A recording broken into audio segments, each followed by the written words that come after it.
à tous et à toutes. Merci Stéphanie de me passer le relais.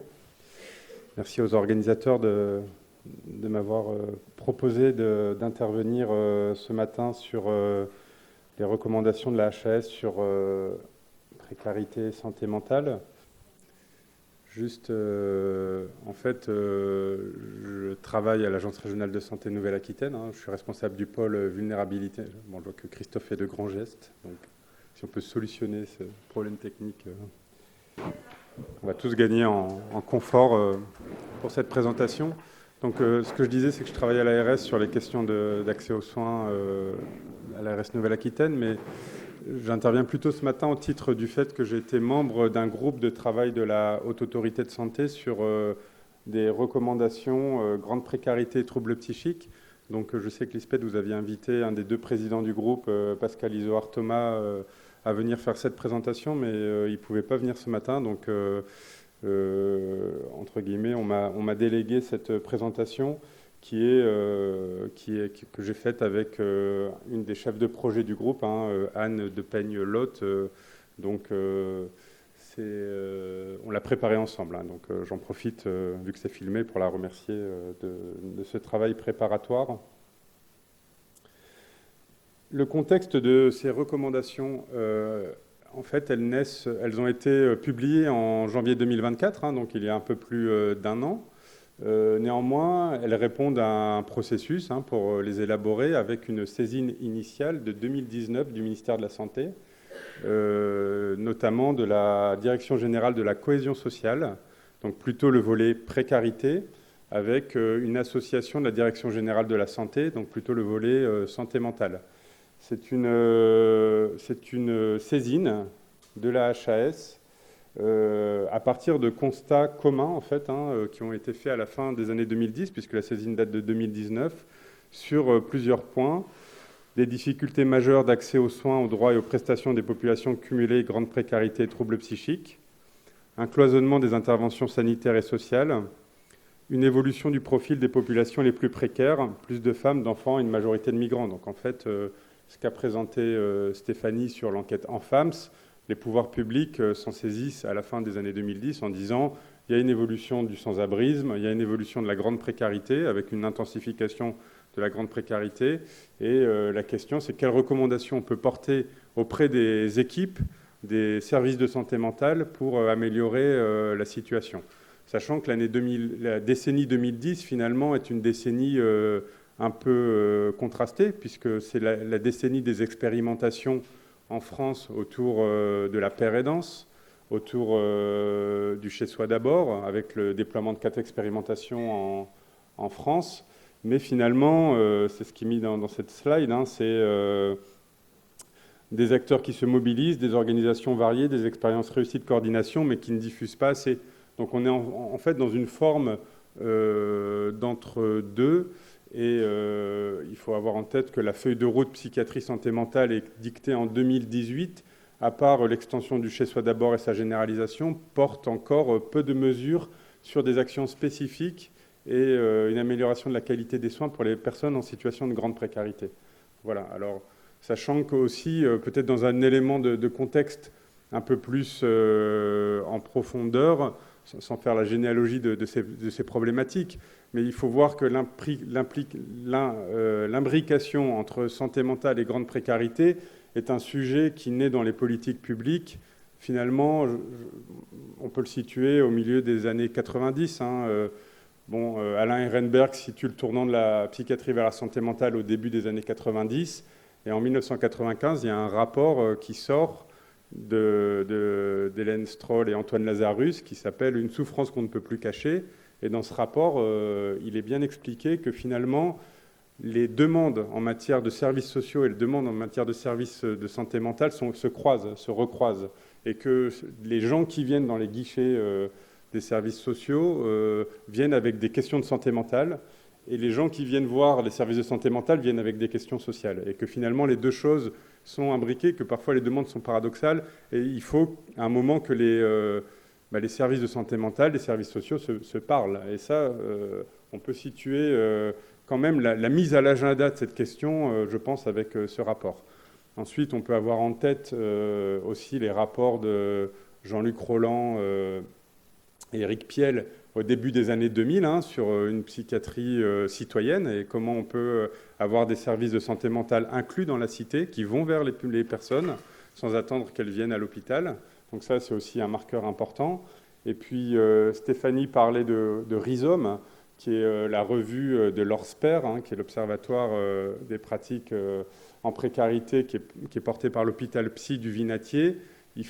Cet observatoire naît dans les années 2000 à l'initiative d'un psychiatre lyonnais, Jean Furtos, qui a beaucoup travaillé les questions de précarité et les questions, qui a écrit notamment des livres sur la clinique de la précarité et qui fait des liens entre les processus de désaffiliation sociale, en reprenant le concept de Robert Castel, et finalement les états de santé mentale. Et il peut écrire, quand finalement les personnes sont complètement désaffiliées, qu'elles n'ont plus d'emploi, qu'elles n'ont plus de travail, qu'elles n'ont plus de relations sociales, elles se retrouvent dans des phénomènes psychiques d'auto-exclusion qui les mettent en grande souffrance. Donc on peut tisser ces quelques fils d'un contexte plus général qui font que cette problématique, entre guillemets, reste au travail. Et encore aujourd'hui, elle reste au travail.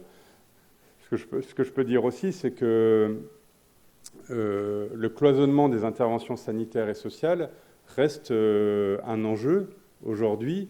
Et dans les axes principaux de travail de l'Observatoire des pratiques professionnelles en précarité, il y a cet enjeu de décloisonner les différentes cultures du sanitaire, du social, du logement, de l'addiction, de la santé mentale, pour que, même si dans les formations initiales, les professionnels intègrent un corpus de savoir propre à leur profession, et sans qu'ils soient experts de tout, au moins il y ait un apprentissage à des cultures communes, de l'acculturation, une capacité à travailler ensemble.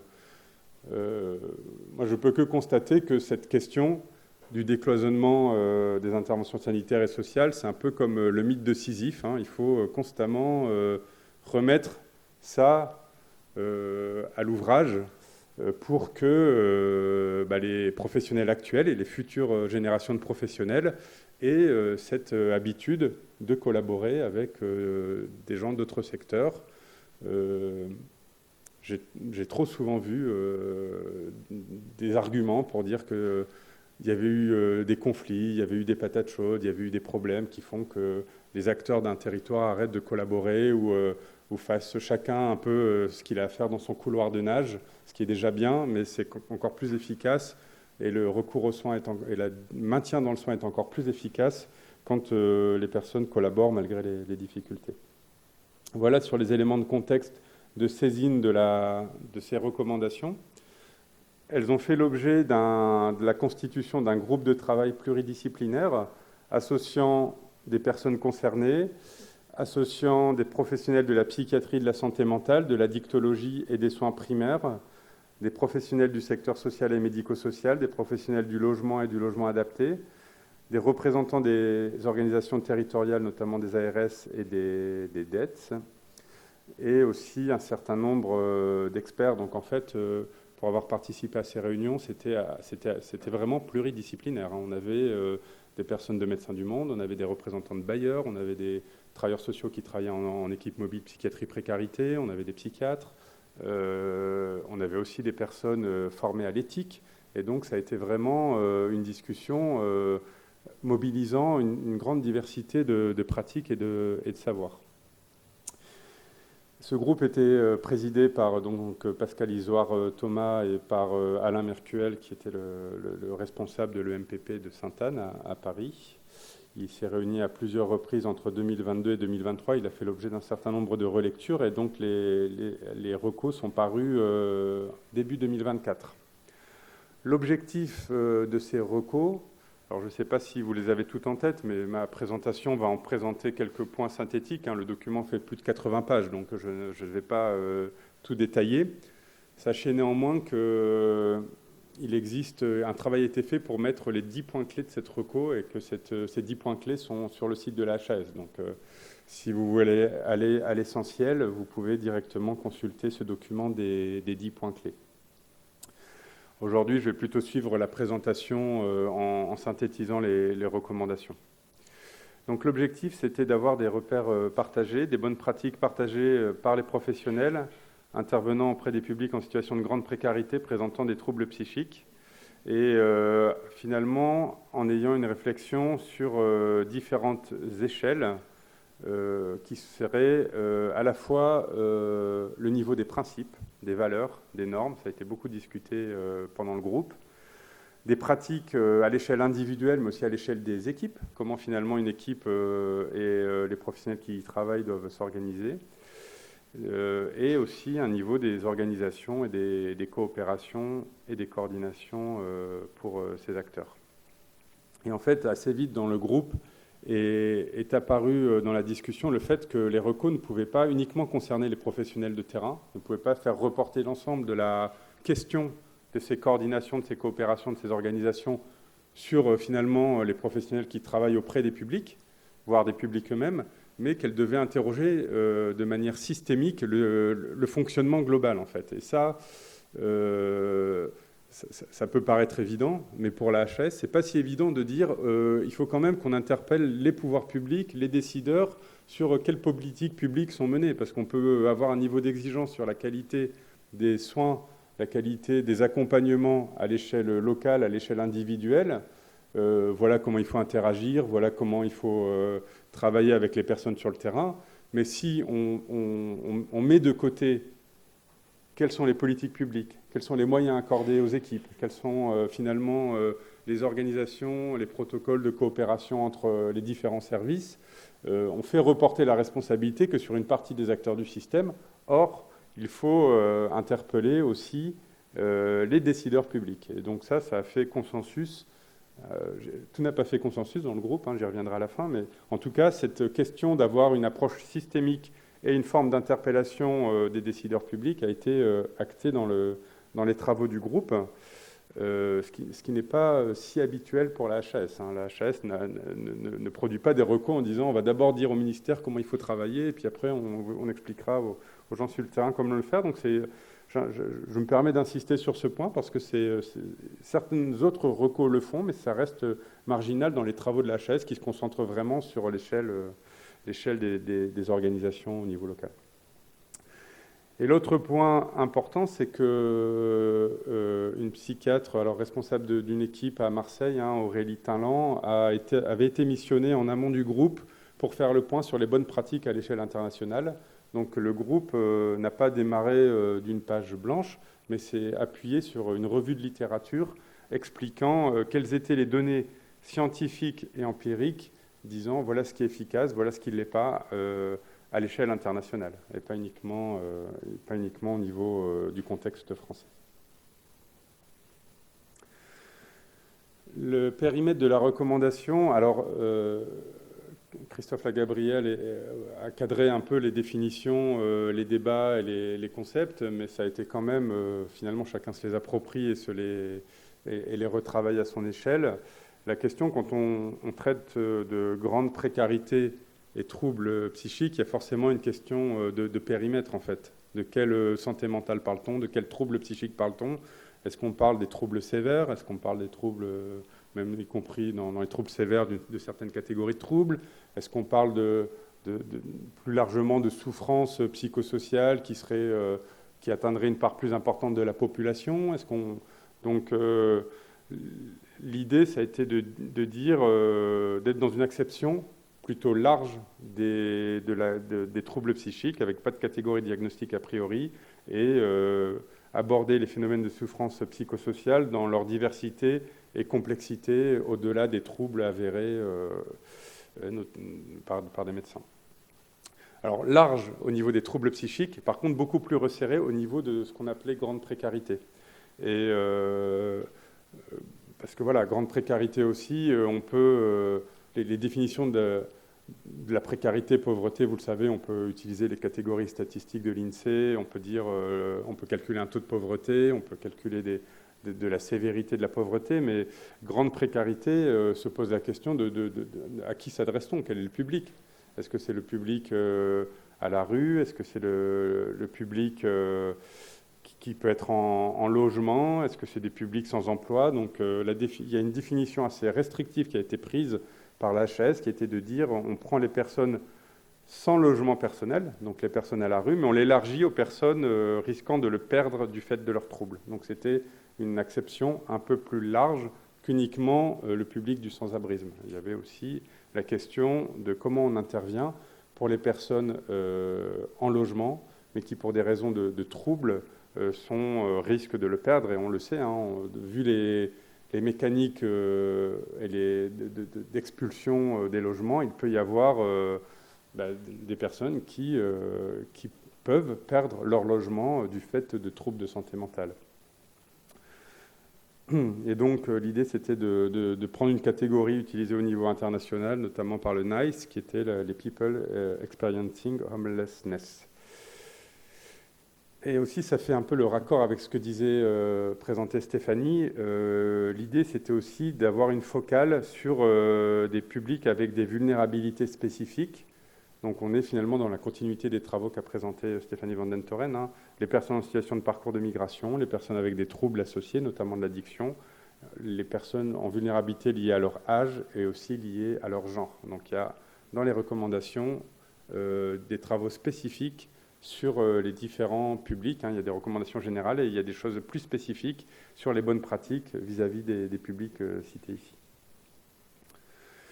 Ce qui a été attendu des travaux, ça a été, dans la note de cadrage, ça a été les travaux de littérature internationale, de revue de littérature dont j'ai parlé, un état des lieux des pratiques en France, des avis du groupe de travail et la recommandation de bonnes pratiques, au singulier, on m'a dit. Donc c'est la recommandation de bonnes pratiques. Une synthèse organisée en 10 points essentiels dont j'ai parlé et des fiches outils.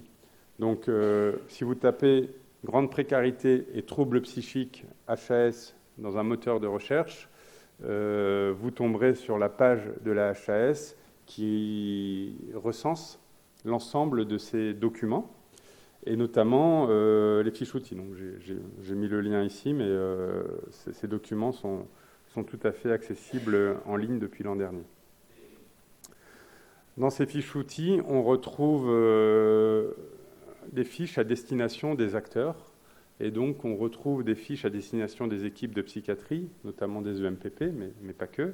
Il y a un certain nombre d'équipes mobiles aussi qui interviennent, y compris dans le logement. Je pense par exemple à l'équipe Émile à Bordeaux, et puis d'autres types d'équipes.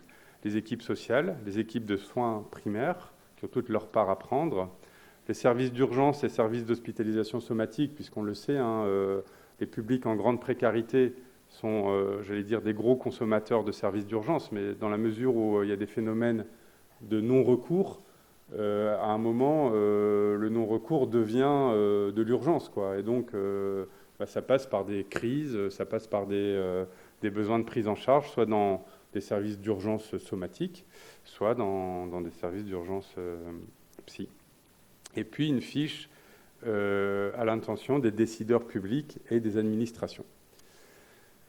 Il manque une fiche qui avait été évoquée mais qui n'a pas été produite. C'est la fiche en direction des usagers, des personnes concernées. Il avait été question de faire une fiche à destination des personnes elles-mêmes, mais devant la difficulté de l'exercice, ce travail n'a pas été mené à bout, et ça montre aussi toute la complexité de faire avec les personnes concernées. Dans le rétablissement, on est beaucoup sur rien sur nous sans nous, mais cette maxime connaît, je pense tous, on a tous en tête des limites à l'idée de mobiliser les personnes, mais aussi finalement de faire des recommandations pour elles, parce que là on vise bien une qualité de prise en charge, d'accompagnement pour ces personnes, et de savoir s'adresser directement à elles. Alors dans le groupe, il y avait des personnes représentantes d'associations, il y avait des pères aidants professionnels qui ont porté cette parole, mais de là à la restituer, si je puis dire, de manière large, ça a été un obstacle et qui n'a pas été levé encore à ce stade. Il y a eu des thématiques spécifiques qui ont été traitées, hein, situations nécessitant une hospitalisation en psychiatrie, la prévention et les interventions précoces, et la question de la paire aidance. J'y reviendrai juste à la fin en quelques mots sur cette thématique. Alors là, vous avez une diapo de vue d'ensemble, finalement, des enjeux autour de comment articuler grande précarité, comment intervenir auprès des personnes en situation de grande précarité, présentant des troubles psychiques. Et on est sur une forme de rosace pour dire qu'il faut agir à différents étages, à différentes échelles. La première, je pense, c'est celle en haut à droite, d'assurer l'accès au droit, à la prévention et aux soins. C'est finalement ce que disait Stéphanie tout à l'heure. Hein, il faut, dans une approche systémique, prendre en compte les différentes échelles. Et on peut avoir les meilleurs services d'accès et d'aller vers. Si derrière, il n'y a pas les droits qui favorisent l'accès et le maintien dans les soins, notamment les droits financiers. Je pense par exemple, si demain il n'y avait plus d'aide médicale État, il y aurait forcément un impact lourd sur les dispositifs d'accès aux soins psy et les dispositifs d'accès aux soins comme les permanences d'accès aux soins de santé. Donc un préalable finalement, c'est la question de l'accès aux droits et de l'accès aux soins. Le deuxième point, j'en ai parlé tout à l'heure, mais c'est la coordination et le renforcement des actions publiques, notamment l'articulation des dispositifs sanitaires, sociaux et médico-sociaux sur les territoires, la généralisation des équipes mobiles psychiatrie, précarité, des résidences accueil, la pérennisation des financements, la formation initiale et continue, l'information sur l'offre disponible. Donc là, on voit les différents leviers pour recourir aux soins, et notamment la question des moyens accordés, alors ce n'est pas que des moyens financiers, mais finalement la vision pour avoir une politique globale d'accès à la prévention et aux soins. Prendre en compte les vulnérabilités spécifiques dont j'ai parlé et proposer des interventions adaptées et coordonnées, donc des interventions préventives et précoces. Je sais qu'il y a tout un travail qui est fait à Charles Perrins autour de ce repérage et des interventions précoces. Je le sais d'autant mieux qu'hier, il y avait une commission régionale santé-autonomie et que vos collègues de Perrins ont présenté tout un dispositif de repérage précoce, notamment auprès des jeunes. L'enjeu de prendre en compte, mais ça relie finalement ce qu'a dit Stéphanie, hein, les traumas. Si on a une telle prévalence de traumas et qu'on se dit qu'on peut faire des services de soins de qualité, alors que visiblement la majorité des personnes sont dans des situations de stress post-traumatique non détectées, non traitées, certainement on rate une étape, on rate une qualité d'intervention. Et donc la sensibilité au trauma est quelque chose de tout à fait important dans les dispositifs. Donc la sensibilité, ça veut dire finalement systématiser les outils pour permettre le repérage et aussi les outils pour permettre l'accompagnement ou l'orientation vers des traitements ou des prises en charge thérapeutiques pour apprendre à gérer, à se rétablir et à gérer ces traumas. Les questions aussi de réduction des risques, hein, qui sont démontrées efficaces et probantes à l'échelle internationale, qui sont inscrites dans la loi en France. Les approches intégrées, avec la prise en compte à la fois de l'accompagnement clinique et de l'accompagnement social.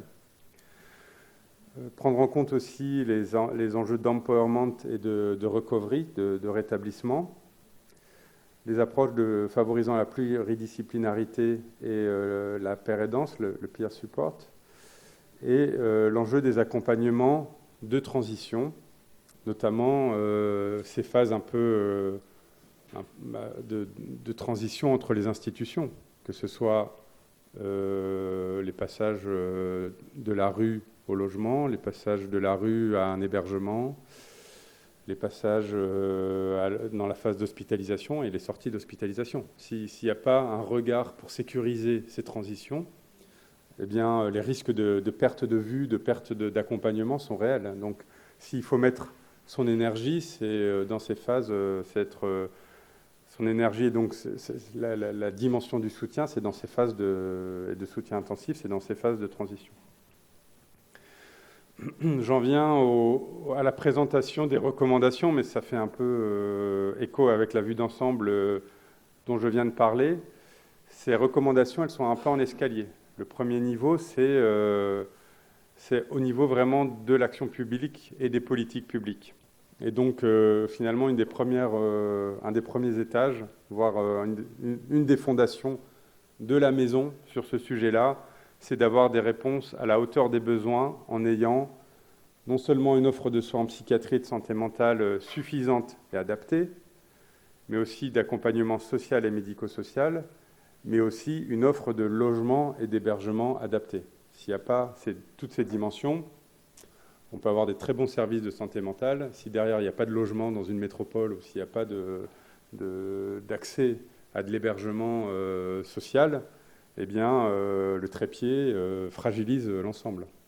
Inversement, si on a beaucoup de logements, mais si on n'a pas d'offre de soins, on n'a pas d'offre de services sociaux, la réponse ne peut pas être de qualité. Donc c'est vraiment, encore une fois, quelque chose d'important dans ces recommandations. Un corollaire de cette recommandation, c'est d'assurer la pérennité et la généralisation des dispositifs pertinents, que ce soit les EMPP, le chez-soi d'abord, les résidences accueil, un certain nombre de dispositifs innovants intégrant intervention psychiatrique, accès au logement et accompagnement social. Par exemple, alors les recours sont sortis en 2024. Les politiques publiques ont mené des actions depuis, en parallèle, j'ai envie de dire, depuis 2019, pour renforcer ce type de dispositif. Le chez-soi d'abord, certains d'entre vous y participent peut-être ou travaillent peut-être avec des équipes du chez-soi d'abord, est en cours de déploiement, notamment en Nouvelle-Aquitaine. Quand je suis arrivé à l'ARS il y a 10 ans, il n'y avait pas de place de chez-soi d'abord en Nouvelle-Aquitaine. Il y avait l'expérimentation OIKEO qui était portée par Harry Azaïs, qui est devenu le chez-soi d'abord en 2016. Aujourd'hui, on est à plusieurs sites qui déploient le chez-soi d'abord en Nouvelle-Aquitaine et une dynamique de déploiement. Les équipes mobiles psychiatrie précarité aussi sont en cours de renforcement avec des moyens octroyés. Alors il y a eu une petite pause après la Covid, mais depuis l'année dernière et cette année, il y a des moyens supplémentaires qui y sont accordés.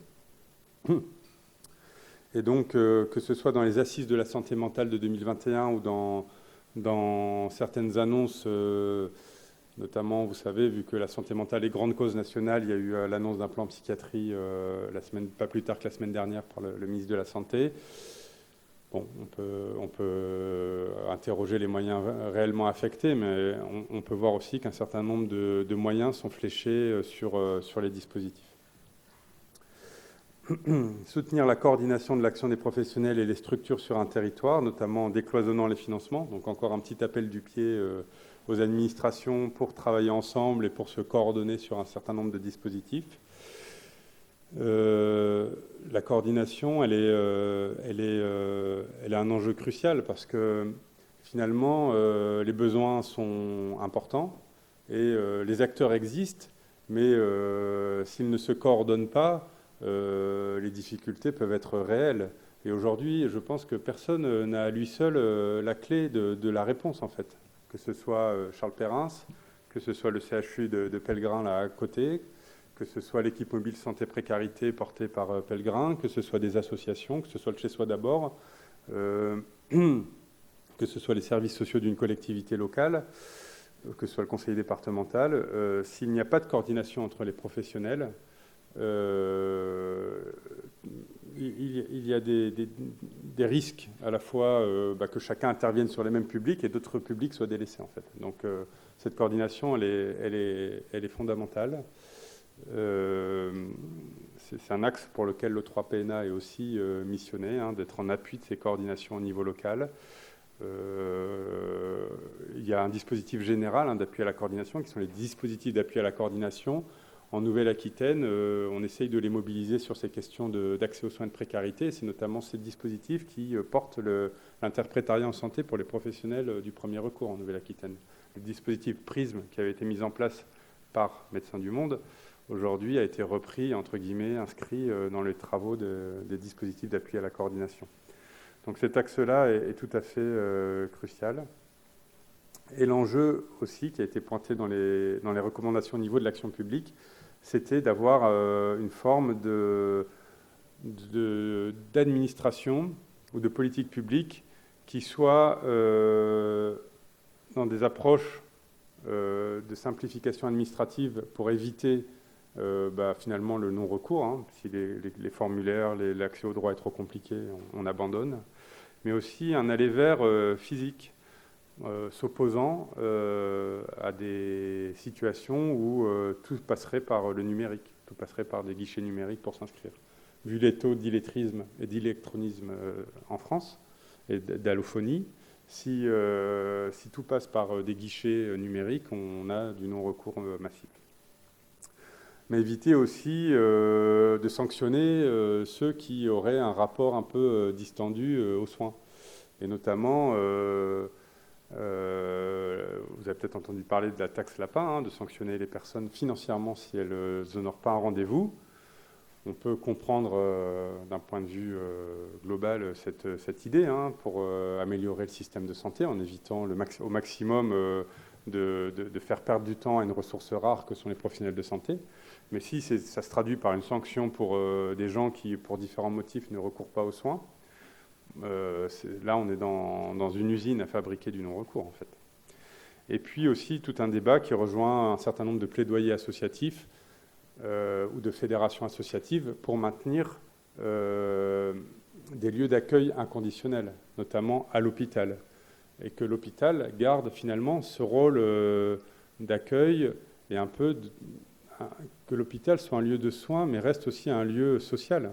C'est la vocation de Saint-André, vous ne pourrez pas y déroger, et je pense que vous n'y dérogerez pas par principe et conviction, mais on pourrait tout à fait imaginer des hôpitaux qui recentrent leur activité uniquement sur la partie technique, et finalement que la partie d'accueil inconditionnel ne se fasse plus, y compris par des barrières du fait qu'il y ait des sas à l'entrée de l'hôpital et qu'on ne puisse plus accéder aux urgences sans avoir passé un certain nombre d'étapes ou de portes.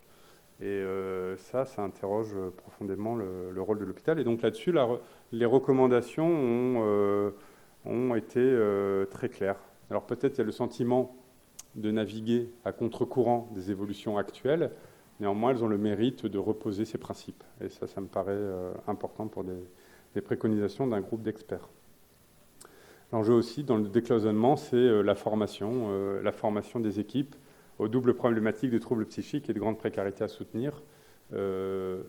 Ces doubles formations, ces formations croisées, ces mécaniques d'acculturation, ATD Carmonde proposait des formations de croisement des savoirs, par exemple, mobilisant des élus, des professionnels, des bénévoles, des usagers.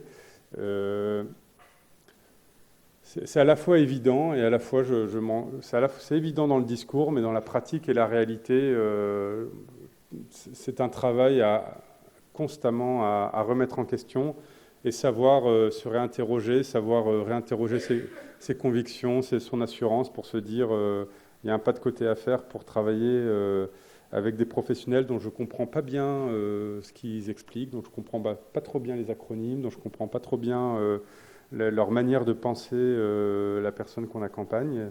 Il faut savoir, j'allais dire, sortir de sa zone de confort. Je ne dis pas que c'est simple, mais encore une fois, c'est tout à fait important.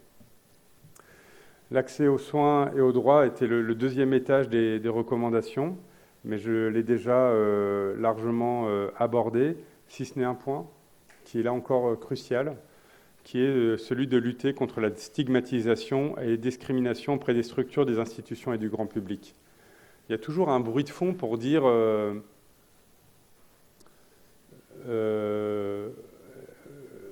des personnes, du fait de leurs conditions sociales, de leurs conditions ethniques, de leurs conditions d'âge, de leurs conditions de genre, accéderont moins aux droits, accéderont moins aux soins. Il y a des études qui documentent très bien que si on est une femme de couleur ou si on est un homme blanc et qu'on se rend aux urgences, on n'aura pas les mêmes qualités de prise en charge. Il y a des études, y compris en France, qui le montrent.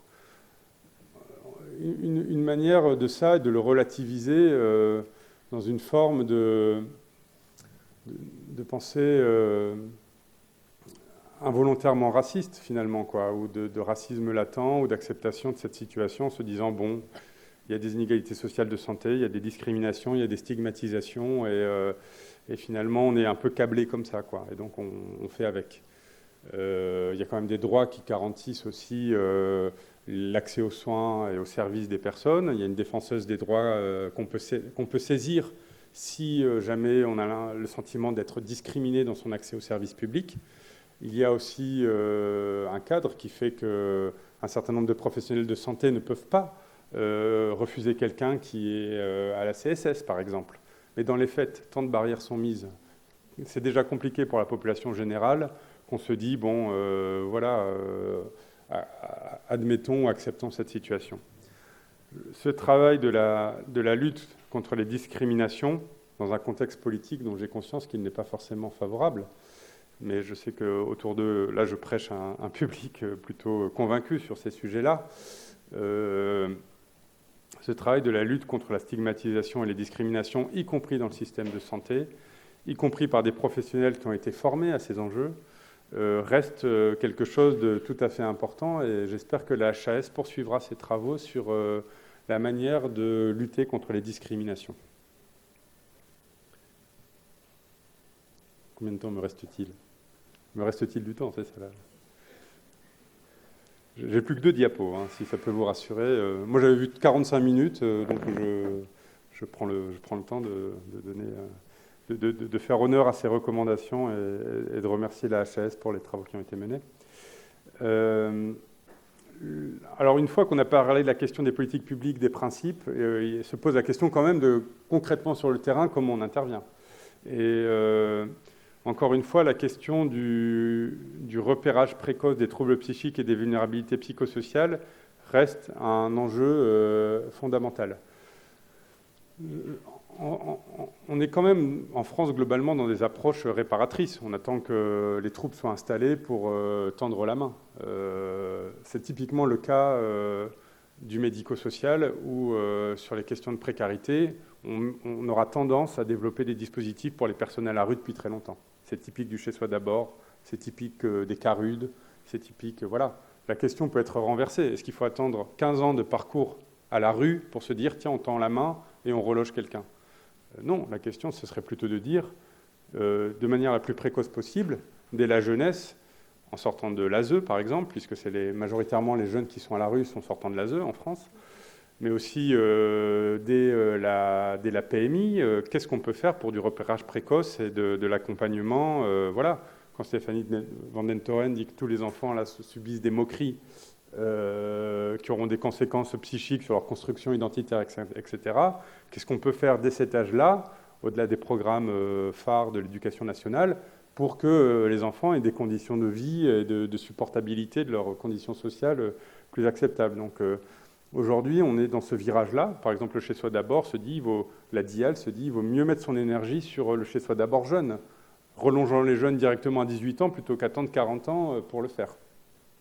Même si il faut faire les deux, bien sûr, mais voilà. Et donc ça, c'est un virage collectif, à mon sens, à prendre sur agir dès les 1000 premiers jours, dès le plus jeune âge, sur ces questions-là. Et ça se traduit concrètement, par exemple, sur le fait que les parents ont accès aux soins de santé, on développe de plus en plus l'activité mère-enfant au sein de ces dispositifs. Les approches sensibles au trauma, j'en ai parlé, à la réduction des risques et des dommages et au rétablissement. Le travail en pluridisciplinarité au sein des équipes. Alors, les recos HAS sont les premières qui intégraient la question des pères aidants en santé mentale. Et peut-être vous n'en avez pas le souvenir, mais ça a créé une grosse polémique au niveau qui est sortie dans la presse, puisque des psychiatres de la HAS se sont désolidarisés de ces recommandations au motif que la père aidance n'y avait pas sa place. Et donc, y compris Alain Mercuel, président du groupe, s'est désolidarisé sur ce point des recommandations et n'a pas voulu les porter. Donc, ce qui a donné des articles comme du rififi à la HAS, parce que la question de la père aidance posait problème à un certain nombre de psychiatres, en fait, en disant, nous, les pères aidants, on les voit très bien dans les associations, dans les logements, mais on ne les voit pas en intra-hospitalier, on ne le voit pas au cœur des équipes. Voilà sur ce sujet-là. Il y a eu le travail en pluridisciplinarité au sein des équipes, mais aussi entre les équipes, notamment toujours avec la mobilisation des soins primaires, hein. Aujourd'hui, il y a des centres de santé, il y a des centres de santé participatifs même, pas beaucoup, mais il y en a.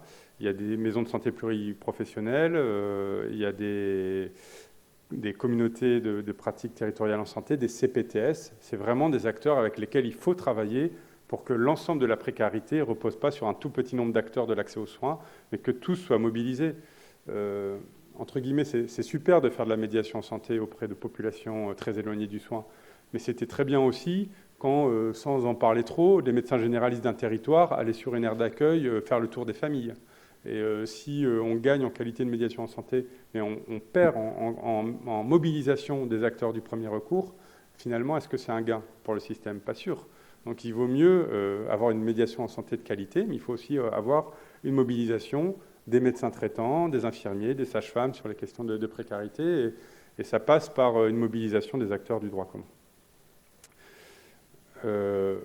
Voilà, alors juste pour finir, on peut concevoir ces recommandations comme des choses assez généralistes, finalement, au niveau des principes, mais aussi peut-être comme des recommandations un peu séminales, un peu invitant à porter et à travailler des problématiques qui ont été abordées, mais qui n'ont pas été forcément détaillées dans le rapport. Et il faut avoir en tête que la HAS est en train de creuser toutes ces questions, en fait, hein, finalement, puisque il y a un programme 2025-2030 sur santé mentale et psychiatrie, avec un approfondissement sur les questions des interventions précoces, des psychotraumas, de la pérédance. Un groupe vient de démarrer,